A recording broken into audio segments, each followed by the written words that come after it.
Bonjour madame. Bonjour. Nous vous rencontrons au lendemain des élections américaines. Vous avez pendant la campagne accepté de nous éclairer sur les enjeux. Quelles sont les leçons que vous tirez de ce scrutin ? Alors, vraiment un résultat qui a beaucoup étonné. Mais quelque part, quand je me souviens qu'il y a peut-être un jour avant le scrutin, Trump était dans le Michigan, ça m'avait quand même alerté sur un électorat qu'il ciblait et peut-être sur lequel il y avait vraiment de bons espoirs. Donc c'est bien sûr cet électorat blanc, un électorat de col bleu, de classe moyenne inférieure, un électorat qui se sent déclassé, qui connaît une réelle perte de revenus, une diminution des revenus, qui gagne moins bien sa vie que la génération d'avant. Une génération donc, qui se sent exclue sur le plan économique et aussi sur le plan culturel, qui se sent un peu marginalisée, qui se sent un peu ridiculisée. Et Trump a vraiment mis le paquet sur cet électorat. En témoigne vraiment dans les tout derniers jours le fait qu'il se rende dans le Michigan, qui était vraiment quelque chose d'assez significatif. Et Hillary Clinton n'a pas vraiment fait d'effort pour courtiser cet électorat, qui est traditionnellement un électorat démocrate. Elle a mis vraiment l'accent sur les groupes qui avaient permis à Barack Obama de l'emporter au cours des deux précédents scrutins, les jeunes, les Afro-Américains, les Hispaniques. Elle n'a pas mis l'accent donc sur cet électorat de classe moyenne basse et de col bleu.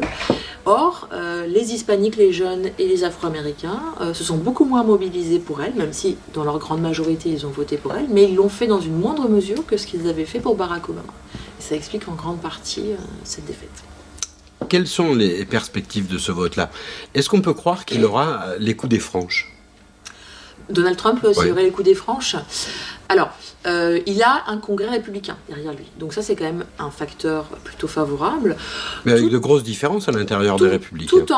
Tout en rappelant que, après tout, Donald Trump n'est pas tant républicain que ça, puisqu'il a certaines prises de position qui le mettent plutôt à gauche, si vous voulez, sur l'échiquier politique. Je pense notamment au protectionnisme, qui était plutôt un discours qui n'est pas du tout en phase avec le Parti républicain, qui est un parti qui porte la mondialisation, qui est le parti des grandes entreprises, des hommes d'affaires.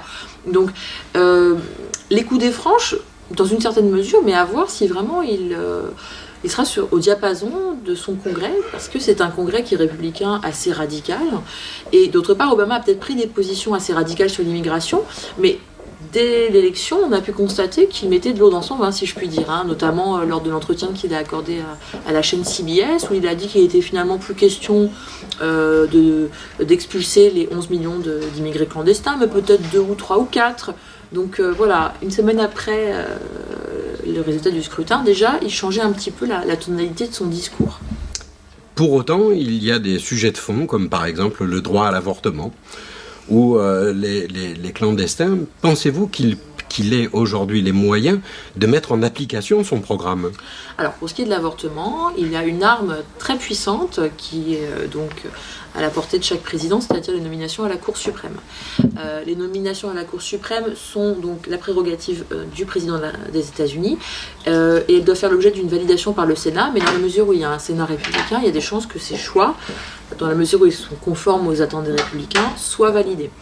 Il y a un siège vacant à la Cour suprême en ce moment même, puisqu'il y a un juge de la Cour suprême qui est décédé en février dernier. Il revenait au président Obama de nommer son remplaçant, sauf que le Sénat républicain a fait obstruction, disant qu'il refuserait d'auditionner le candidat sélectionné par Obama, qui était un homme en modéré, vraiment très reconnu. Et Trump a promis pendant la campagne, il a vraiment mis l'accent pendant les derniers mois de la campagne, notamment pour séduire un électorat religieux conservateur, sur le fait que ces nominations à la Cour suprême seraient celles d'hommes ou de femmes conservateurs et notamment opposés au droit à l'avortement et favorables au second amendement, c'est-à-dire le droit à porter des armes aux États-Unis. Quels sont selon vous les dossiers sur lesquels il va falloir rester vigilant dans les prochains mois ? Alors ils vont être assez nombreux, je pense, pour citer un de mes éminents collègues, le professeur Mélandry. On entre dans une ère d'incertitude. Et je crois que cette incertitude, il en parlait pour la politique étrangère, mais cette incertitude est assez totale, puisqu'Obama est un habitué des rebondissements et des changements d'opinion. Il faut rappeler qu'il a été pour l'avortement avant d'être contre. Alors, je pense que sur la question du climat, de l'environnement, puisque c'est d'actualité, il a dit qu'il retirerait les États-Unis du traité de Paris. visant à réduire les émissions de gaz à effet de serre notamment. Donc ça c'est quelque chose sur lequel il va falloir être vigilant. Il vient de nommer à l'Agence de protection de l'environnement un climato-sceptique notoire, et une personnalité qui a dit que le changement climatique était d'ailleurs bon pour la planète. Donc voilà, donc sur cette question-là, évidemment, sur la question de son implication sur la scène internationale, puisqu'il a promis que les États-Unis seraient moins engagés et que les alliés américains auraient intérêt à payer leur défense en partie, que c'en était fini, que les États-Unis défendent et financent la défense du monde entier. Donc, quelles implications cela pourra avoir par rapport à une Russie qui a une position assez assertif sur la scène internationale. Bien sûr, il va falloir suivre les mesures qu'il va adopter sur l'Obamacare, puisqu'il a dit que le retrait, l'abrogation d'Obamacare serait une des premières mesures de sa présidence, même si là encore, à peine élu, il a mis de l'eau dans son vin, puisqu'après son entretien à la Maison-Blanche avec le président Obama, il a dit que après tout, il y avait peut-être 2 aspects d'Obamacare qu'il souhaiterait conserver. Donc, bon, on est vraiment dans l'expectative la plus complète. Et la première chose, de toute façon, sur laquelle il faut vraiment garder le regard concentré, ce sont les nominations. Parce que les choix qu'il va faire pour ce qui est de son cabinet vont être déterminants pour la suite. Oui, on voit dans les premières nominations ou dans les gens qui étaient très proches de lui au moment de la campagne, d'anciens responsables, par exemple, du Ku Klux Klan. Alors, en tout cas des gens qui ont apporté un certain soutien, et surtout la personnalité la plus clivante en ce moment, c'est Steve Bannon, donc le rédacteur en chef d'un site d'actualité très à droite, accusé d'incointance avec les suprémacistes blancs, qui est coutumier, en tout cas dans les colonnes de son site, de propos misogynes, voire antisémites et racistes. Donc ça a suscité beaucoup d'inquiétudes. En parallèle de cela, il l'a nommé comme chef de cabinet un apparatchik républicain, si je puis dire. Donc là encore, des messages un peu ambigus. Au niveau de la politique américaine, à proprement parler, dans sa campagne, il a dit qu'il voulait très rapidement être indépendant de ces Émirats arabes et avoir une autonomie énergétique. Est-ce à comprendre que les États-Unis risquent de redévelopper les forages, notamment pour les gaz de schiste? Tout à fait, je pense que c'est clairement un aspect de sa présidence à surveiller. D'ailleurs, je regardais un peu les noms envisagés pour des postes comme le ministre de l'Intérieur, qui aux États-Unis est en fait le ministre responsable, non pas de la police, mais qui est responsable des ressources en hydrocarbures et de l'environnement. Ce sont des dirigeants de groupes pétroliers qu'il envisage à ce type de poste. Donc ça en dit quand même long. Il a d'ailleurs prévu d'autoriser le pipeline Keystone qui avait été interdit par Barack Obama. Donc très clairement, oui, il est pour une reprise des forages et d'une exploitation pétrolière visant à garantir aux États-Unis l'indépendance énergétique.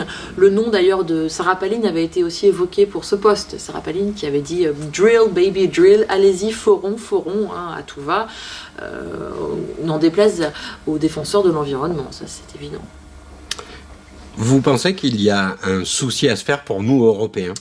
Le rapport avec les États-Unis risque-t-il de changer? Alors, tout va dépendre. J'ai du mal à faire des prédictions, bien sûr. Je crois mais au regard de sa campagne, tout va dépendre vraiment des nominations. Qui va-t-il choisir comme secrétaire d'État, d'une part? Est-ce qu'il va choisir quelqu'un qui est peut-être plus familier des codes de la diplomatie qu'il ne l'est lui-même, puisque vraiment c'est sa grande inexpérience que tout le monde remarque. Et dans quelle mesure aussi va-t-il déléguer le pouvoir et la prise de décision aux personnes qu'il aura mis aux responsabilités. Je pense que tout va dépendre. Est-ce qu'il souhaite concentrer le pouvoir entre ses mains, ou est-ce qu'il va accepter de déléguer quand même dans une certaine mesure et s'acheminer vers une politique peut-être plus raisonnable, sans porter du jugement de valeur, mais au sens de raisonnable, dans le sens de ce qu'est la diplomatie actuelle. Voilà. Mais bon, ceci dit, sur l'OTAN, il avait effectivement parlé d'un léger retrait, d'un isolationnisme. Donc à voir aussi là-dessus. Pour avoir entendu plusieurs diplomates en parler, ils disent que c'est pas si simple que ça pour les États-Unis de se lancer dans un réel isolationnisme, qu'il y a certaines dynamiques en marche dont il est difficile de s'extraire après tant d'années comme gendarme du monde, si je puis dire. Il va donc nous falloir attendre le 20 janvier son investiture officielle. À ce moment-là, il sera obligé de présenter officiellement son équipe. Voilà. Et avant le 20 janvier, on va rester simplement dans l'inquiétude. Je pense qu'on va quand même avoir assez rapidement certains noms. Le processus prend un peu de temps, mais c'est pas non plus inhabituel. Et c'est vrai que j'ai l'impression qu'ils ne s'attendaient pas forcément à cette victoire, qu'ils sont un peu désemparés et assez peu au courant des rouages de l'exécutif américain. C'est l'impression en tout cas que ça donne. Donc je pense quand même qu'on aura une idée avant le 20 janvier de l'orientation que va prendre la politique étrangère américaine et la politique américaine plus généralement. Eh bien écoutez, je vous remercie. Si vous le permettez, nous viendrons vous revoir à ce moment-là. Avec grand plaisir, merci à vous.